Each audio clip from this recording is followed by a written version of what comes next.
fait. Qui reste comment? Il reste comment? Vous avez utilisé quel mot? Monsieur, quand j'ai dit buter, c'est que la personne reste stagne sur ses propos, en fait, et n'essaie pas de pouvoir, je peux dire, de pouvoir développer un peu plus Ouais. et de suivre un peu les idées que la personne, le locuteur émet, monsieur. Ah, Et là, je te maintenant, je ne sais comprends. pas. Mais écoute, tu as raison. Tu as raison. Mais moi, je vais dire une chose qui va te surprendre. Tu sais, le fait de convaincre quelqu'un, cela ne dépend pas de la personne, ça dépend de toi-même. Est-ce que tu es bien d'accord? Hein? Comment ça, monsieur? Si tu essaies de convaincre quelqu'un, mais c'est à toi de réussir. C'est à toi de réussir. Parce que la personne, elle a ses idées, elle s'accroche à ses idées. Mais monsieur, Et c'est excusez-moi. comme ça. D'ailleurs, je vais faire une comparaison. Oui? Monsieur, on dit dans la discussion, on discute pour se Oui? faire comprendre. On ne Oui? discute pas comme si c'était, comment je peux dire, comme si c'était une bagarre ou bien la loi du plus fort. On dit la discussion, c'est pour se faire comprendre. Ce qui veut dire que lorsqu'on Ah, décide de discuter, nous devons faire preuve d'une ouverture d'esprit à chacun. ce qu'on a dit. Oui, ce qu'on a dit tout de suite ici, on l'a dit tout à l'heure. Oui, Tout de suite, on monsieur. a dit, laissez l'autre parler tout à son aise. On a dit, commencez à parler avec douceur. Laissez-lui croire que l'idée suggérée par vous vient de lui. Bon, voilà. Hein? Essayez sincèrement de voir que le point de vue de l'autre est un point de vue raisonnable. Voilà. Donc, on tient compte de la personne, n'est-ce pas? Oui, oui, monsieur, mais c'est Oui. ce point-là qui est vraiment essentiel parce qu'il y a des gens qui restent butés, en fait, dans leur tête, c'est ce qu'ils disent, c'est ça, et puis ce que tu as à dire, ben, ils cherchent même pas. Il t'écoute, mais il n'est pas là, en fait. C'est juste qu'il est juste Bon. dans son... Et je comprends pas ce genre de personnes parce que souvent, nous discutons, j'ai la possibilité de discuter Non, non, avec des gens, mais je vais mais te ils surprendre. restent cloîtrés dans ce qu'ils pensent, en Samuel, fait. je vais te surprendre. Tu essaies de discuter, mais bon, c'est un peu Samuel, compliqué. Et j'aimerais savoir comment faire, monsieur. Merci. voilà. Je vais te surprendre. Tu sais, discuter avec quelqu'un et le convaincre, 90%, n'est-ce pas, disons, de la réussite, n'est-ce pas, dépend de vous. Ça ne dépend pas de la personne. Dès lors que vous prenez l'initiative de convaincre quelqu'un, c'est à vous de mettre de votre côté tout l'argumentaire pertinent pour pouvoir faire changer la personne. Alors, justement, quand ça réussit, c'est vous. Mais quand ça réussit, c'est vous. Quand ça échoue encore, c'est vous. La personne, c'est vous qui avez l'initiative de changer d'avis, de changer d'attitude, de changer de comportement. C'est à vous d'amener, n'est-ce pas, tout l'argumentaire pour persuader cette personne-là. Est-ce que tu sais que dans la majorité des cas, c'est parce que les personnes ne savent pas comment s'y prendre que justement la persuasion échoue? Oui, c'est le locuteur. Je ne parle pas de l'interlocuteur. Hein? C'est le locuteur. Le locuteur, c'est celui qui essaie de convaincre. L'interlocuteur, la personne qu'on cherche à convaincre. Mais 90%, n'est-ce pas, du taux d'échec dépend de la personne qui essaie de convaincre. Elle s'y prend mal. C'est pour ça qu'on a des techniques qu'on apprend. Tu as bien dit au départ, hein, c'est bien pour ceux qui font sciences politiques. Mais les politiciens, ceux qui font la science politique, pour convaincre des gens, ils ont une technique. Malheureusement, quand on n'a pas de technique, la personne devient butée. Pourquoi? Parce que on y va, disons, de manière maladroite. Et la personne se sent atteinte dans sa dignité, elle refuse. Vous avez beau chercher tous les arguments, mais non, elle s'accroche à ses idées. C'est parce que c'est la manière de s'y prendre. Donc c'est pourquoi on dit, convaincre est une technique. Tant qu'on ne connaît pas la technique, ça fait toujours mouche, on ne réussit pas. C'est pour ça qu'on vous l'apprend d'ailleurs. Je vais vous dire que si vous savez utiliser cette technique, vous avez toutes les chances de convaincre tout le monde. Il n'y a pas de problème pour ça. Maintenant, du point de vue d'abord des arguments, il y a des gens qui n'utilisent jamais les arguments affectifs. Les gens s'en tiennent aux arguments logiques, ils démontrent. Mais quand vous démontrez toute la journée, la personne, vous commencez à lasser la personne. C'est pour cela, dans les 30 techniques de communication aux États-Unis, il y a une révolution terrible de la communication aux États-Unis. Les Américains, maintenant, pensent directement à l'argument affectif et l'argument observable. Parce que quand vous parlez beaucoup de temps à donner des statistiques, des chiffres aux gens pour vous expliquer, les gens commencent à se lancer. Mais parlez de l'impact. L'impact, ça veut dire le côté affectif. Je n'ai aucun sentiment pour Trump. Je n'aime pas très bien. Mais comment il est arrivé à parler les Américains, à faire adhérer les Américains à sa politique? Il dit, put America first. Mettez d'abord l'Amérique avant tout. Oui, ça c'est des sentiments de patriotisme, n'est-ce pas? Qu'a utilisé Hitler à son temps. Hein? Et c'est comme ça. Voilà, il a touché le cœur des Américains, Trump. Il n'essaie pas d'expliquer quoi. Non, non, non. Put America first. L'Amérique d'abord. Les autres pays ne comptent pas, mais c'est l'Amérique qui compte. C'est une manière de convaincre les gens. Donc, alors c'est pourquoi les Américains ont beaucoup développé, n'est-ce pas, les techniques de communication, parce que les Américains parlent beaucoup plus d'impact. C'est-à-dire, si on dit, oui, lavez les mains, d'accord, pour éviter le Covid-19. Mais ce n'est pas la peine de répéter aux gens. Mais il faut dire pourquoi, en quoi laver des mains, justement, pour permettre d'éviter la maladie. C'est ça l'impact. Hein? Alors on dit, voilà, d'accord, laver les mains, vous répétez ça 1000 fois à des gens, mais ça n'a pas de sens. Maintenant, quand vous dites que voilà, c'est parce que telle personne a lavé la main qu'il a évité, justement, le virus. Vous regardez, par exemple, une serrure, un loquet, une porte qu'on ouvre, la personne qui a le virus touche la porte. Bon, vous venez toucher, vous avez le virus. Quand vous lavez les mains, vous ne l'avez pas. Mais si vous ne lavez pas les mains, vous l'avez. Donc voilà, c'est une question d'impact. Maintenant, je suis en train de vous expliquer que maintenant, si vous prenez les 12 manières de convaincre de Carnegie, vous les suivez pas à pas, un à un. Avant d'arriver au 12e, vous allez convaincre, ça c'est sûr. Maintenant, si vous faites les 12 que vous n'allez pas convaincre, eh bien là, c'est une question de choix. La personne a délibérément choisi de ne pas vous écouter, de ne pas vous comme. Même si vous revenez à la charge avec des arguments percutants et des exemples, c'est sûr que la personne va céder. Elle va céder. Ça passe, ça lasse, ça casse. Il n'y a pas de problème pour ça. Il y a des gens qui, par orgueil, je le dis, hein, Samuel, tu seras d'accord avec moi, c'est la manière dont on s'y prend qui pose problème. On a dit commencer à parler avec douceur.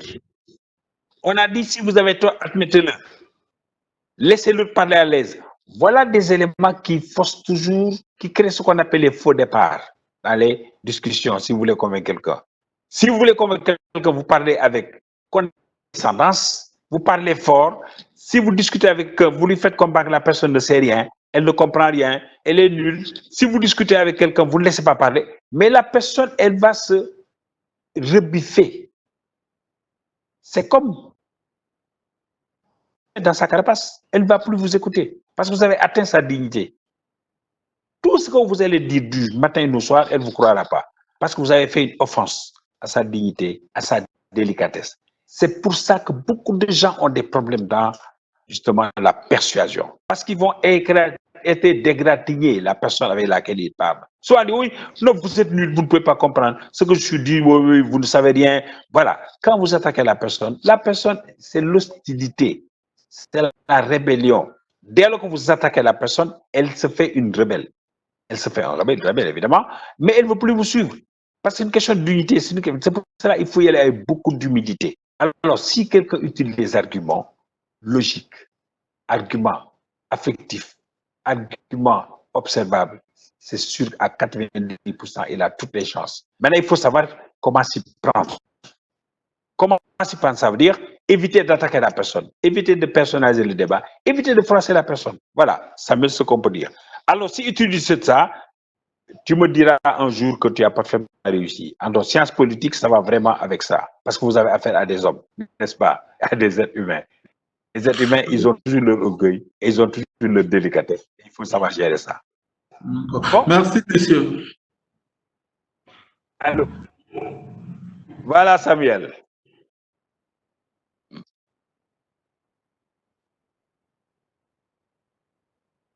Oui?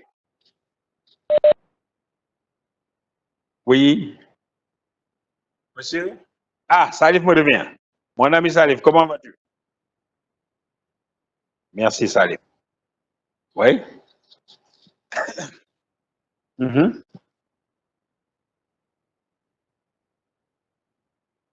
Mm-hmm. C'est-à-dire, avantage dans la persuasion. Oui. Mhm. Il vaut? Ah, c'est plus tard. J'ai pas attaqué cette partie, justement. Ah oui, c'est vrai. Oui, oui, c'est vrai. Je m'étais arrêté à Carnegie parce que je voulais que les gens se reposent un peu. Bon, c'est pas. Hein?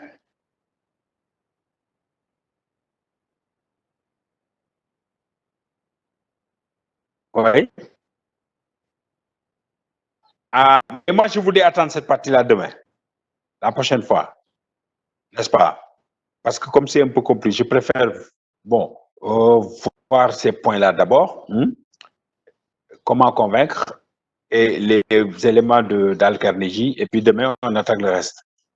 Il n'y a pas de problème. Je vais y répondre demain, Inch'Allah. Mais pour le moment, je suis en train de voir un peu si ça c'est assez clair. Tu as des questions ou bien des commentaires? Donne-moi enfin, une expérience. Bon, comme tu es un homme d'expérience. Hein? Alors voilà, je t'écoute un peu pour ça.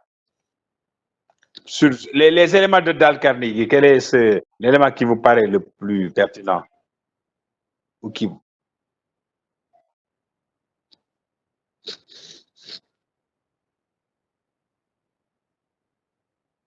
Très bien. Alors, explique-moi, donne-moi ton idée. Mhm, mhm,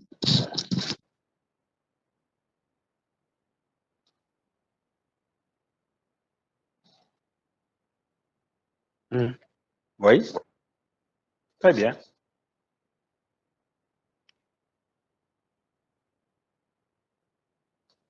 Très bien. Voilà, voilà, voilà, voilà. Oui, tu sais, il y a ce qu'on appelle la contagion mentale. On n'est pas dans la contamination, on est dans la contagion.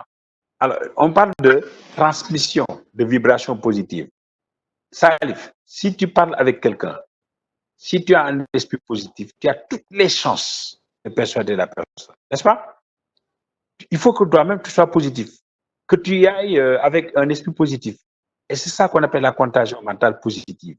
Mais quand tu parles avec quelqu'un, tu n'es pas en bonne humeur, n'est-ce pas? Tu es dans un esprit négatif. Tu ne peux pas convaincre quelqu'un. Mais être positif, être enthousiaste d'abord, avec douceur, montrer que ce qu'on fait, on le fait avec enthousiasme, montrer qu'on a du calme, n'est-ce pas? Et c'est ça, la sérénité, c'est comme ça qu'on arrive à convaincre. Et regarde les enfants. Les enfants, quand tu parles à un enfant qui a peut-être, oui, un objet dangereux, tu peux lui crier dessus. Mais tu peux dire, ah non, non, non, viens, appelle par un nom, en essayant de le dompter, de le calmer jusqu'à ce que la personne vienne, accepte ce que tu veux. Mais ça marche beaucoup même avec les animaux maintenant. Regarde des gens qui domptent les lions et les fauves. Et les chiens, même un chien qui vient, tu fais semblant de l'attaquer, il réagit. Mais quand tu caresses un peu, il commence à bouger la queue. Et voilà, tu y vas maintenant par manière douce. Donc la douceur, c'est important dans toutes nos relations. Donc, justement, je suis tout à fait d'accord avec Carnegie quand il énonce, n'est-ce pas, ce principe qui est un principe extrêmement important. Parce que l'être humain a son orgueil. Ça, il ne faut jamais qu'on l'oublie. Il faut qu'on note que quand on parle à une personne, on parle à quelqu'un qui a une personnalité. On parle à quelqu'un qui a une dignité, n'est-ce pas? Et il faut en tenir compte. Même si c'est votre enfant, n'est-ce pas? Même si c'est votre, je ne sais pas, votre servante, votre domestique, etc. Il faut savoir comment lui parler. Il faut de la considération et de la courtoisie. Il ne faut jamais crier sur les gens, il ne faut jamais bousculer les gens. On ne peut pas avoir ce qu'on peut obtenir, il n'y a pas de problème. Donc, c'est un peu ça, Salif. Je suis tout à fait d'accord avec toi pour ça. Alors, question, où sont les autres? On ne les entend pas aujourd'hui.